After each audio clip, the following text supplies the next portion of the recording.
नमस्कार, मैं हूं आपके साथ रितिका शर्मा और आप देख रहे हैं एशियन भारत। आपका स्वागत है हमारे खास कार्यक्रम एशियन रिपोर्टर में। इंदौर नगर निगम द्वारा संपत्ति कर के बकायेदारों के खिलाफ लगातार कार्रवाई की जा रही है। इसी कड़ी में जोन क्रमांक 3 में आज एक बड़ी कार्रवाई को अंजाम दिया गया। एक ट्रस्ट के अधीन आने वाली 27 दुकानों को संपत्ति कर के बकायेदार होने के चलते सील कर दिया गया। नगर निगम अधिकारियों के मुताबिक पिछले 3 वर्षों से ट्रस्ट के द्वारा संपत्ति कर का भुगतान नहीं किया गया था। इसी के चलते नगर निगम के राजस्व अमले द्वारा इस कार्रवाई को अंजाम दिया गया है। इंदौर के जोन क्रमांक 3 में संपत्ति कर बकायेदारों पर नगर निगम ने बड़ी कार्रवाई की है। जगन्नाथ नारायण धर्मदा ट्रस्ट की बिल्डिंग को नगर निगम की राजस्व टीम ने सील किया है। बताया जा रहा है कि बिल्डिंग मालिक ने पिछले 3 साल से संपत्ति कर जमा नहीं किया था और संबंधित पक्ष पर 10 लाख से ज़्यादा का संपत्ति कर बकाया था, जिसके चलते नगर निगम की टीम ने यह कार्रवाई की है। नगर निगम अधिकारियों के मुताबिक ट्रस्ट की ओर से पिछले 3 वर्षों से संपत्ति कर जमा नहीं किया जा रहा था। ट्रस्ट के अधीन 27 दुकानों से नगर निगम को कुल 10 लाख से ज़्यादा राशि वसूलना थी। इसके अलावा पिछले वर्ष के 4 लाख रुपए भी भुगतान नहीं किए गए। नगर निगम की ओर से कई बार नोटिस देने और लोक अदालत में 25% सरचार्ज माफ़ी का प्रस्ताव देने के बावजूद ट्रस्ट ने कोई राशि जमा नहीं की, जिसके बाद आज निगम की टीम ने 27 दुकानों को सील कर दिया। गौरतलब है कि इंदौर नगर निगम के द्वारा बड़े बकायेदारों के खिलाफ लगातार कार्रवाई की जा रही है। इसी कड़ी में जोन 3 में 256 बड़े बकायेदार थे, जिनमें से 56 बकायेदारों ने अब तक बकाया चुका दिया है। शेष 200 से अधिक बकायेदारों को कुर्की की चेतावनी दी जा रही है। नगर निगम अधिकारियों ने बताया कि पिछले 3 सालों से 27 दुकानों का संपत्ति कर बकाया था। इससे पहले भी ट्रस्ट को कई बार नोटिस दिया गया, लेकिन ट्रस्ट के द्वारा इस पर कोई संज्ञान नहीं लिया गया। इसी के चलते इस बड़ी कार्रवाई को आज अंजाम दिया गया। नगर निगम के अधिकारियों ने बताया कि इसी तरह बड़े बकायेदारों के खिलाफ नगर निगम का यह अभियान जारी रहेगा। कैमरा पर्सन नीरज जावलिया के साथ मैं अशरफ मंसूरी, एशियन भारत न्यूज़, इंदौर। इंदौर में देर रात 3 मंजिला भवन जमींदोज हो गया। हादसे में एक ही परिवार के 20 लोग मलबे में दब चुके थे, जिन्हें काली मशक्क़त के बाद 5 लोगों को सुरक्षित निकाला गया, जिसमें 11 लोग घायल निकले थे। वहीं 2 लोगों की मौत हो चुकी है। इंदौर शहर में सोमवार देर रात 3 मंजिला भवन अचानक ही भरभरा कर गिर गया। घटना की सूचना मिलते ही क्षेत्र में अफरा तफरी मच गई। स्थानीय लोगों ने तुरंत पुलिस और नगर निगम को सूचना दी। मौके पर पुलिस, फायर ब्रिगेड, एनडीआरएफ और नगर निगम की टीमों ने संयुक्त रूप से रेस्क्यू अभियान शुरू किया। मलबे में दबे सभी लोगों को बाहर निकाला गया और घायलों को नज़दीकी अस्पताल में भर्ती कराया गया। गंभीर रूप से घायलों का इलाज एमआई अस्पताल में चल रहा है। बताया जा रहा है 11 लोग घायल हुए हैं हादसे में। वहीं मकान के मलबे में दबने से 2 लोगों की मौके पर ही मौत हो गई थी। स्थानीय लोगों का कहना है कि मकान काफ़ी पुराना था और जर्जर हालत में था। लगातार बारिश के कारण मकान के तलघर में पानी भरा हुआ था। इसकी दीवारें और नींव भी कमज़ोर हो चुकी थी। इसी कारण से यह बड़ा हादसा घटित हुआ है। हादसे की सूचना मिलते ही इंदौर महापौर पुष्प भार्गव, निगम आयुक्त इंदौर कलेक्टर शिवम वर्मा और पुलिस कमिश्नर संतोष सिंह भी घटनास्थल पर पहुंचे थे। वहीं इंदौर कलेक्टर ने घायलों के उपचार के लिए एमआई हॉस्पिटल के अधीक्षक को सख्त निर्देश दिए थे। वहीं अब पूरे मामले में विभागीय जांच चल रही है कि हादसा किस प्रकार से घटित हुआ है। रात 9 से 9:30 बजे के बीच एक घटना घटी। घटना में 3 मंजिला भवन के जमींदोज होने की सूचना मिली। मौके पर ही कई जनप्रतिनिधि पहुंचे थे। पुलिस प्रशासन ने मोर्चा संभाला था। वहीं नगर निगम और पुलिस प्रशासन का जो है रेस्क्यू दल भी घटनास्थल पहुंच चुका था। हादसे में एक ही परिवार के 18 से 20 लोग के दबने की सूचना मिली थी। मौके पर रेस्क्यू दल और क्षेत्र के लोगों के द्वारा तकरीबन 5 लोगों को सुरक्षित निकाला गया था। 11 लोग जिसमें घायल हुए थे, वहीं 2 लोगों की घायल मृतकों की 2 मलबा दबने से 2 लोगों की मौत हुई है। काफ़ी घायलों का उपचार जो है एमआई हॉस्पिटल में चल रहा है। वहीं नगर निगम और पुलिस प्रशासन ने जो है क्षेत्र में मोर्चा संभाल रखा है। नगर निगम के द्वारा जो है जहां मलबा हटाने का कार्य किया जा रहा है, वहीं पुलिस प्रशासन ने सुरक्षा व्यवस्था पर मोर्चा संभाल रखा है। इंदौर से एशियन भारत के लिए जय सिमरिया, वीडियो जर्नलिस्ट शाह के साथ। मध्य प्रदेश की राजधानी भोपाल में आज राष्ट्रीय आयुर्वेदिक दिवस मनाया गया और इस पूरे आयोजन के पीछे सरकार की मंशा है कि जिस प्रकार से मध्य प्रदेश हो या देश हो, आयुर्वेद का महत्व जिस तरह से पिछले कालांतर में कम हुआ था, लेकिन अब धीरे धीरे लोगों के स्वास्थ्य से जुड़ी जटिल समस्याओं को लेकर लोग धीरे धीरे वापस से आयुर्वेद की तरफ जा रहे हैं और उसी को प्रोत्साहन देने के लिए देश के प्रधानमंत्री नरेंद्र मोदी का जो आह्वान था और उसके साथ प्रदेश के मुख्यमंत्री मोहन यादव भी उस पर बहुत तेज़ी से काम कर रहे हैं। मध्य प्रदेश में टोटल अभी 8 आयुर्वेदिक महाविद्यालय हो गए, जिसमें राजधानी भोपाल में खुशीलाल आयुर्वेदिक महाविद्यालय का नाम पूरे प्रदेश में लिया जाता है, क्योंकि कई असाध्य बीमारियों का इलाज के लिए खुशीलाल में लोग आते हैं और स्वास्थ्य लाभ लेके जाते हैं। इसी कड़ी में आयुर्वेद को बढ़ाने के लिए मध्य प्रदेश पर्यटन विभाग के साथ आज आयुष विभाग का एक MOU साइन हुआ है। इसके तहत अब मध्य प्रदेश के जितने भी पर्यटन स्थल हैं, चाहे पचमढ़ी के लें, चाहे मांडू के लें और चाहे रतलाम में एक पर्यटन स्थल है, ऐसे कई पर्यटन स्थल हैं जहां पर अब 10-10 बेड का या 50-50 बेड का जहां जैसे पर्यटक पहुंचते हैं उनके लिए वेलनेस सेंटर बनाने की एक बड़ी महत्वपूर्ण योजना पे आज MOU हुआ है और इससे मध्य प्रदेश में मेडिकल टूरिज़्म या स्वास्थ्य टूरिज़्म भी बढ़ेगा।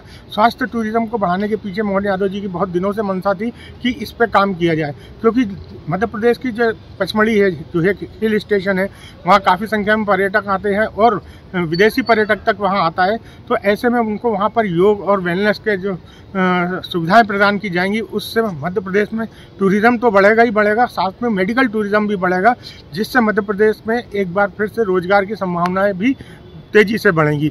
और इन्हीं मंशाओं के अनुसार आज ये MOU साइन किया गया है और मध्य प्रदेश में अब आयुर्वेद को लेकर जो 15 मेडिकल कॉलेज करने का जो लक्ष्य है सरकार उस पर भी बहुत तेज़ी से काम कर रही है। मध्य प्रदेश में तेज़ी से आयुर्वेदिक मेडिकल कॉलेज बढ़ाए जाए ताकि लोगों को अपने स्वास्थ्य के प्रति, क्योंकि जैसा कि आज मोहन यादव ने खुद भी बताया कि अगर किसी बीमारी को जड़ से ख़त्म करना है तो उसके लिए सबसे अच्छी पद्धति जो है वो आयुर्वेद ही है।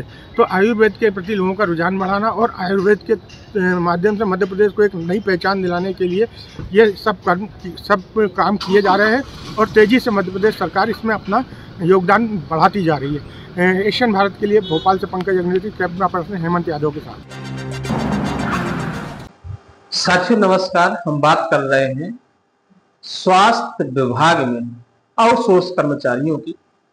निश्चित तौर पर आधे साल से ज्यादा हो गए, लगभग 8 महीने का समय हो गया, लेकिन आउटसोर्स कर्मचारियों को आज तक वेतन नहीं मिला है। छतरपुर जिले की बात करें तो चाहे स्वास्थ्य कर्मचारी हो जो आउटसोर्स में काम करते हैं, चाहे वे शिक्षा विभाग के कर्मचारी हो, चाहे उच्च शिक्षा विभाग के कर्मचारी हो, निश्चित तौर पे उनके वेतन को लेकर बड़ी ही विडंबना सामने आ रही है। आउटसोर्स कर्मचारी भोपाल से सैड मैप पर रखे जाते हैं, जिनकी वेतन सैड मैप के द्वारा ही दी जाती है, लेकिन 8 महीने बीत जाने के बावजूद भी उनकी वेतन न मिलने से उनके परिवार में आर्थिक संकट गहरा गया है। सैड मैप में पदस्थ कर्मचारी जो बिजावर खंड के हैं, उनके द्वारा ब्लॉक चिकित्सा अधिकारी को ज्ञापन सौंपकर यह बताया गया है कि हमारे बच्चे भूख मर रहे हैं। 8 साल 8 महीने के बावजूद भी वेतन न मिल पाने से दुकानदार हमें उधार नहीं दे रहे हैं, जिससे हमारे परिवार के ऊपर गहरा संकट मंडराया हुआ। निश्चित तौर पर यह प्रशासन को ध्यान देने योग्य बात होगी, ध्यान देना चाहिए कि वो अल्प मानदेय में काम करने वाले कर्मचारियों का अगर 8-8 माह वेतन नहीं मिलेगा तो उनके परिवार के क्या मनोदशा होगी। निश्चित तौर पे शासन और प्रशासन को ऐसी कंपनियों को ब्लैक लिस्टेड कर उनसे कार्य किसी दूसरे कंपनी को दे देना चाहिए जो अपने कर्मचारियों को समय पर वेतन नहीं दे पा रहे हैं। जब इस मामले में CMHO छतरपुर आरती गुप्ता से बात की गई, उनका कहना यह था कि सैड मैप के द्वारा इनका वेतन जारी होता है, हमारे द्वारा डिमांड लेटर दिया जाता है, निश्चित तौर पे ये कर्मचारियों की जो मनोदशा है वो देखते ही बनती है। इसलिए शासन और प्रशासन को चाहिए कि जो शेड मैप पर लगे हुए कर्मचारी को एक निश्चित तारीख तय कर उनको मानदेय मिलना चाहिए। एशियन भारत, छतरपुर से विकास दीक्षित। देर रात अपने निरीक्षण के दौरान जब दमोह कलेक्टर ने कचड़ों के अंबार देखे तो इसको लेकर के उन्होंने नाराजगी व्यक्त की। साथ ही नगर पालिका सीएमओ को कचरा डालने वालों के खिलाफ चालानी कार्रवाई करने की बात भी कही। आपको बता दें कि दमोह जिला भारत का सबसे गंदा शहर का तमगा हासिल कर चुका है। ऐसे में दमोह कलेक्टर की पहल है और सोच है कि दमोह को स्वच्छ और सुंदर बनाने की, लेकिन देखना यह होगा कि दमोह के लोग कब तक दमोह को स्वच्छ बनाना चाहते हैं। गणेश अग्रवाल, एसीएन। दमोह के कलेक्टर सुधीर कुमार कोचर रात के वक्त दमोह की सड़कों पर निकले और वजह थी शहर की सफाई व्यवस्था को देखना, और जो लोग जानबूझकर सड़कों को कचरा फेंक कर गंदा करते हैं उन पर जुर्माने की कार्रवाई करना। पहले समझाइश और फिर दंड का प्रावधान रखने की बात दमोह कलेक्टर ने भ्रमण के दौरान कही। दमोह कलेक्टर जब देर रात शहर की सड़कों पर निकले और उन्होंने यहां पर सफाई व्यवस्था का जायजा लिया तो उनको मालूम पड़ा कि सबसे पहले व्यावसायिक क्षेत्र को सफाई के लिए चुना गया। इसके बाद रहवासी इलाकों में सफाई व्यवस्था को दुरुस्त करने के लिए कलेक्टर द्वारा मॉनिटरिंग की जाएगी। मालूम हो कि व्यावसायिक क्षेत्र में दुकानदार के द्वारा दुकानें बंद होने के बाद बड़ी मात्रा में कचरा सड़कों पर नजर आता है। नगर पालिका इस कचरे को उठाती तो है, लेकिन जागरूक करने के बावजूद भी अनेक लोग सड़कों को गंदा करने का काम कर रहे हैं। ऐसे में कलेक्टर ने अब इन लोगों के खिलाफ जुर्माने की कार्रवाई किए जाने की बात कही है। कलेक्टर का कहना है कि सफाई के लिए लोगों को जागरूक किया जाएगा और जब लोग नहीं मानेंगे तो उन पर जुर्माने की कार्रवाई की जाएगी। उन्होंने कहा कि कई चीजों को ठीक करने के लिए दंड दिया जाना भी आवश्यक होता है। दमोह कलेक्टर सुधीर कुमार कोचर देर रात दमोह की सड़कों पर निकले और इसके साथ ही उन्होंने अपने अधीनस्थों के साथ दमोह में जहां पर कचरा डाला जाता है उन जगहों का निरीक्षण किया। साथ ही दमोह को नंबर 1 लाने की बात कही।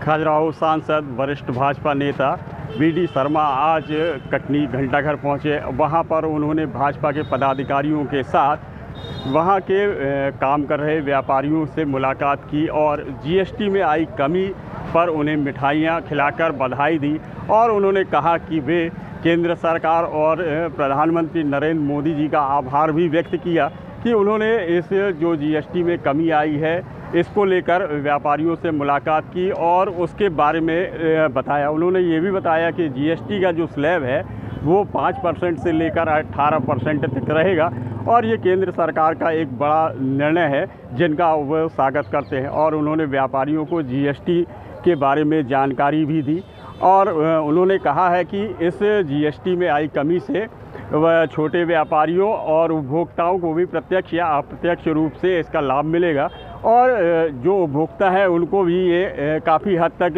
जीएसटी में आई कमी का लाभ मिलेगा। और उन्होंने यह भी बताया कि आने वाले समय में जो हमारी अर्थव्यवस्था चौथे नंबर पर है आने वाले समय में तीसरे नंबर पर पहुंच जाएगी। और उन्होंने व्यापारियों से अपील भी की है कि वे स्वदेशी अपनाएं, अपने देश में निर्मित वस्तुओं का इस्तेमाल करें और बाहरी वस्तुओं का बहिष्कार करें और स्वदेशी के लिए लोगों को जागरूक भी किया। एशियन भारत से सुनील यादव की।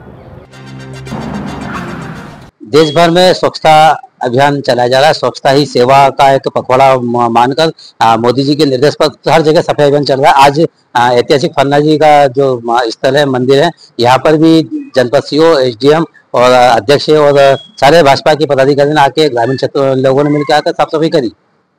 जिस तरह से पूरे देश में भारत देश के अंदर स्वच्छता अभियान चला गया, स्वच्छता अभियान में गली गली, गांव गांव, मोहल्ले मोहल्ले और नगर नगर में सफाई अभियान चलाना है। लेकिन कई जगह ऐसे देखने में आता है कि केवल फोटो सेशन तक सीमित रह जाता है। लेकिन मोदी जी का सपना है कि स्वच्छ भारत होना चाहिए, नीट एंड क्लीन।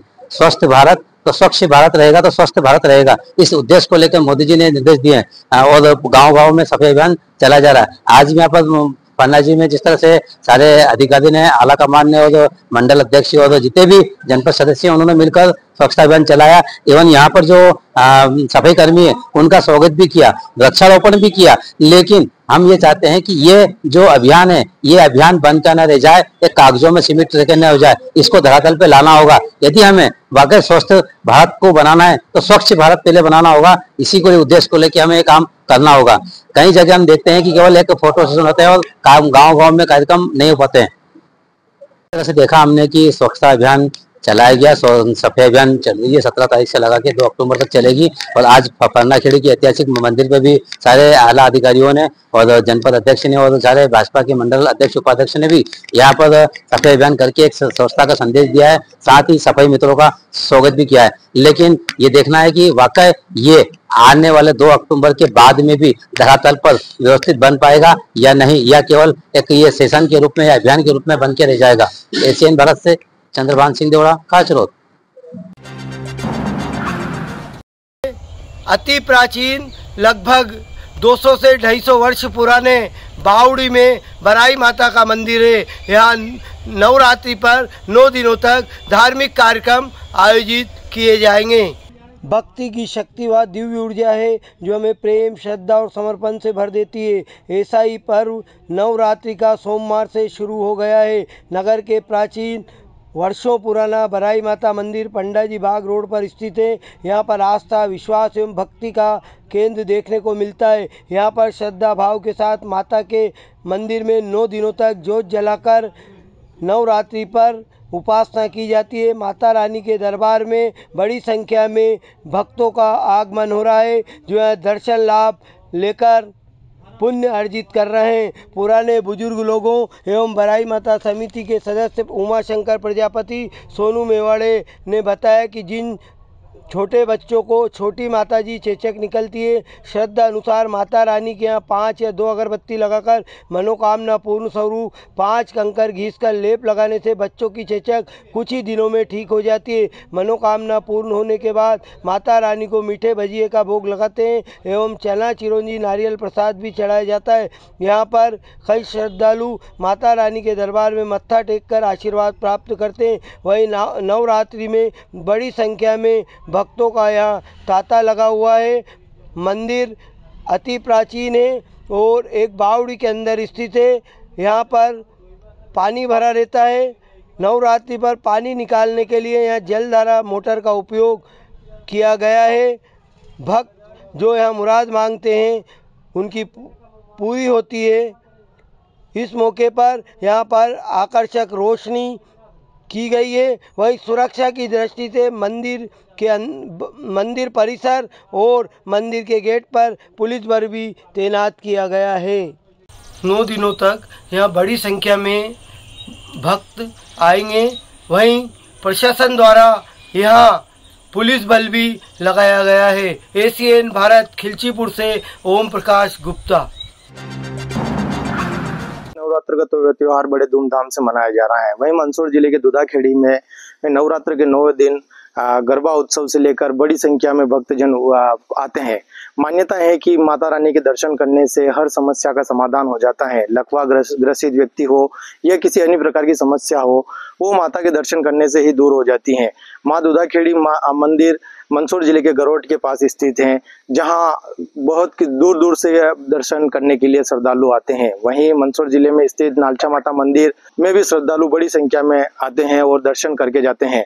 कहा मान्यता है कि दुधाखेड़ी माता में जो भी भक्त आता है उसकी मुरादें पूरी होती हैं और किसी भी समस्या का किसी प्रकार की कोई भी समस्या हो उसका समाधान होता है। मंदसौर से हिम्मत सिंह चौहान। शारदीय नवरात्रि की शुरुआत हो चुकी है, जहां देश भर में भक्त मंदिर पहुंच रहे हैं। अभी हम मौजूद हैं रीवा के रानी तालाब मंदिर में, जहां काली देवी जी का मंदिर है और बहुत ही विख्यात है। यहाँ पे दूर दूर से श्रद्धालु आते हैं और अपनी मन की मुरादें पूरी कर पाते हैं। अभी हम मौजूद हैं यहाँ पे पंडित जी के साथ, उनसे इस मंदिर के विषय की क्या विशेषता है, कब ये मंदिर का निर्माण हुआ और इससे इतिहास से क्या जुड़ी हुई चीजें हैं, आइए हम जानते हैं। हाँ पंडित जी। प्रधान पुजारी पंडित देवीश्वर महाराज जी।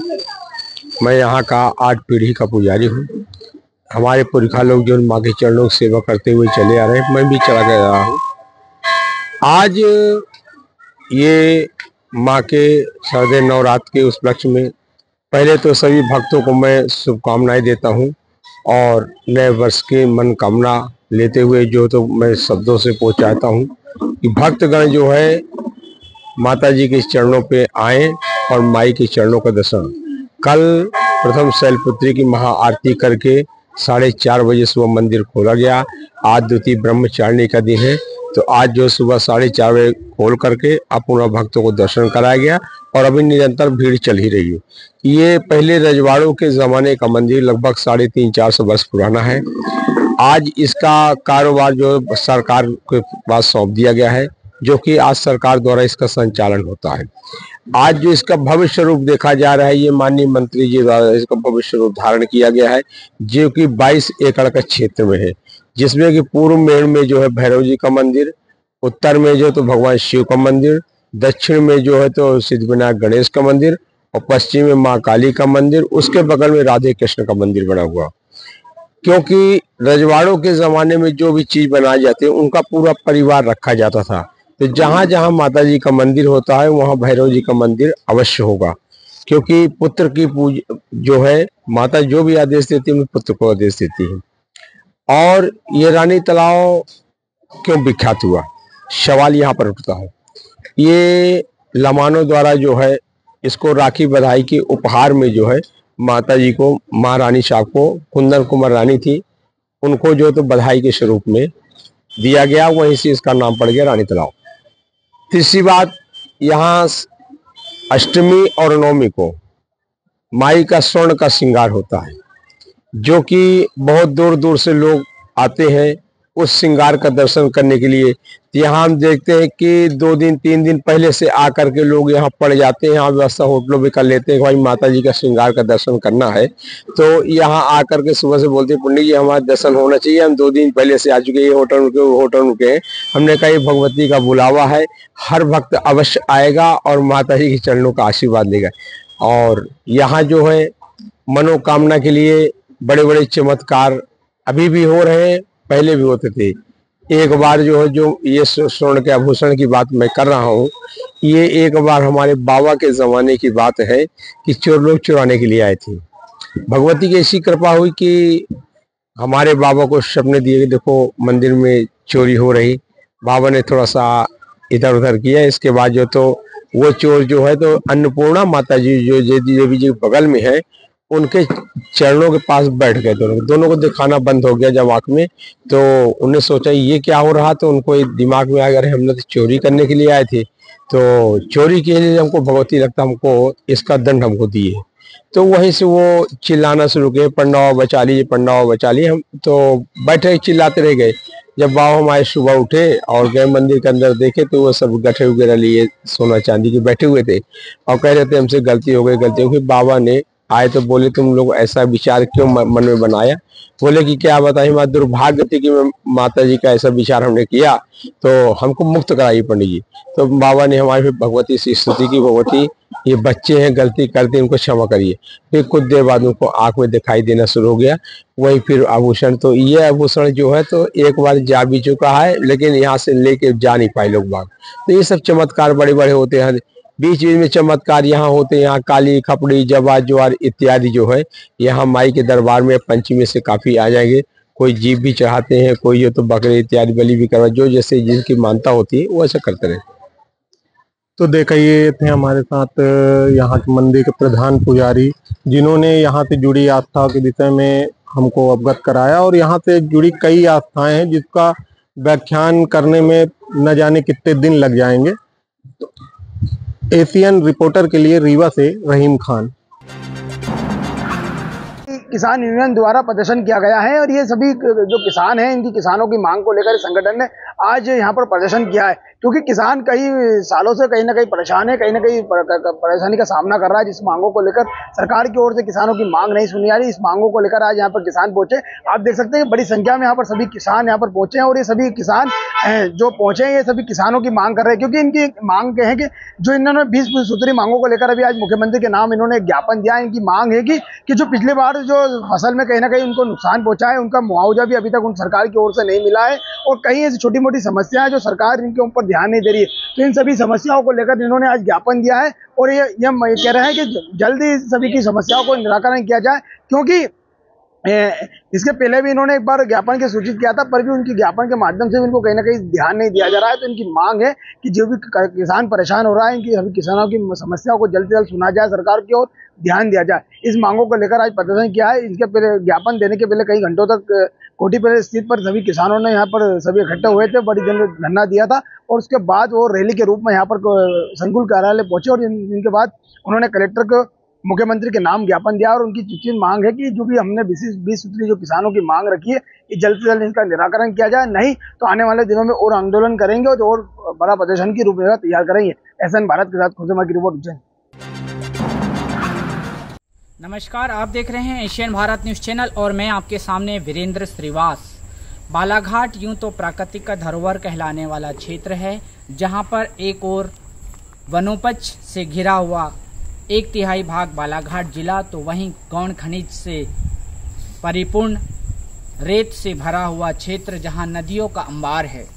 वहीं बालाघाट जिले में ऐसे जाबाज पत्रकार जिन्होंने पत्रकारिता के क्षेत्र में काफ़ी अच्छा नाम रखा है और जिन्होंने पत्रकारिता के क्षेत्र में एक ऐसा ऑडियो वायरल किया जिसके तहत आज एक ऐसे अधिकारी के ऊपर निलंबन की कार्रवाई की गई।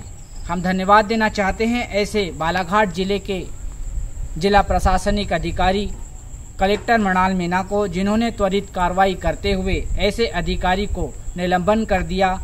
दरअसल 22 सितंबर की सुबह मुरकुटा रेत घाट से केशव टेकाम नायब तहसीलदार किरनापुर द्वारा एक ट्रैक्टर मालिक जो रेत का अवैध उत्खनन कर रहा था, जिसका ट्रैक्टर को पहले किरनापुर थाने में खड़ा करवाया गया और फिर उसके फ़ोन पर ही रुपए मांगकर ट्रैक्टर छोड़ने की बात कही गई। साथ ही ट्रैक्टर मालिक जो नायब तहसीलदार केशव राव टेकाम किरनापुर द्वारा धमकाया गया कि मेरे द्वारा जितने पैसे मांगे गए हैं यदि नहीं दिए तो आगे तुम ट्रैक्टर नहीं चला सकते, जिसका ऑडियो सोशल मीडिया पर खूब वायरल हो चुका है, जिसका प्रशासनिक अधिकारी द्वारा सरेआम फ़ोन कॉल पर रुपए की मांग करना अपने आप से भ्रष्ट अधिकारियों के बुलंद हौसलों को दर्शाता है। हमने दूरभाष पर नायब तहसीलदार किरनापुर केशव राव टेकाम से वायरल वीडियो के बारे में उनका पक्ष जानने के लिए संपर्क किया, लेकिन उन्होंने अपने कॉल का जवाब नहीं दिया, जिसकी शिकायत पत्रकार द्वारा दिया गया। वहीं जबलपुर संभाग के कमिश्नर श्री धनंजय ने कलेक्टर मृणाल मीणा की अनुशंसा पर त्वरित कार्रवाई करते हुए नायब तहसीलदार केशव राव टेकाम को निलंबित कर दिया।